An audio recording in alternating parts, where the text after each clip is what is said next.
सरकारच्या गाचपानावर भरोसा ठेवायचे दिवस नाही. जर सरकारने अशी स्कीम काढली अकस्मात मरणाऱ्यांना 3 लाख, जर तर म्हाताऱ्यांना सांगतो बाहेर झोपत जा, कवाई मुंडकडावी पोर कवाई बी बसल्या बसल्या कार्यक्रम होईल भाऊ.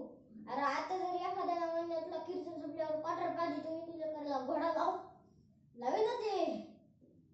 अहो मूत पाजल्यावरती काही करील.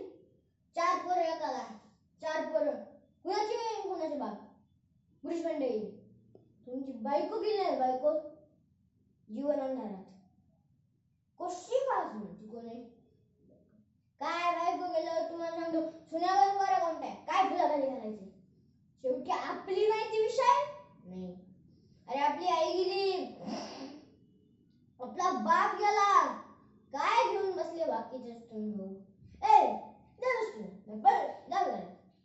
सायकल त्यांना काय दोष, त्यांना काय माहिती कीर्तन मिळतं. ही झाले म्हणून ठेवायची आणि आपले म्हणून सांभाळायचे. यांना काय माहिती कीर्तन मिळतं.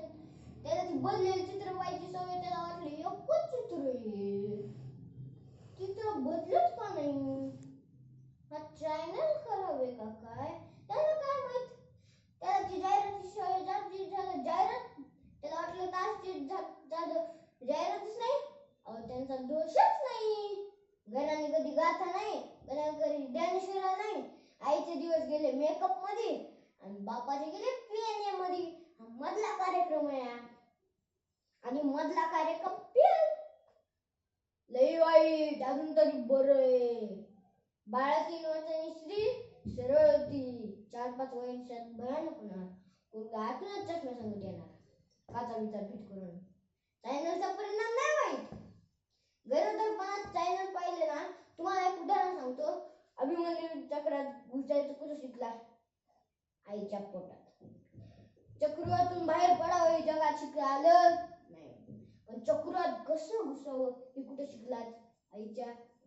अभिमन्यू चक्रात पोटात घुसायचं शिकला, पोटात चक्रात घुसायचं शिकला. ते आई काय करत होती? ते शिक्षण देत होती. आईचं वाचन चालू होतं. आई काय वाचत होती? उजिरवाण्या घरात खाटावर टेकून आला 7 जन्माची गाठी आईने शिका. 4 दिवस असू दे म्हणून पावलं असे गैरवणे पाहत होती का ती. ते वाचित होती सुराची तरी, ती वाचित होती संतांचं मनन. परिणाम कशावर झाला? गर्भ. आता गरोदरपणात काय चालू आहे? चॅनल प्रोडक्शन खराब, लय वाईट. अजून तरी बरं, अजून तरी सरळ पोरं येतात. अजून 12-13 वर्षांची सरळ होती. 4-5 वर्षात भयानक होणार. पोरगा अजून चष्मा सांगत येणार काचा बिचा फिट करून. चॅनलचा परिणाम नाही वाईट. गरोदरपणात चॅनल पाहिले ना. तुम्हाला एक उदाहरण सांगतो. अभिमन्यू चक्रात घुसायचं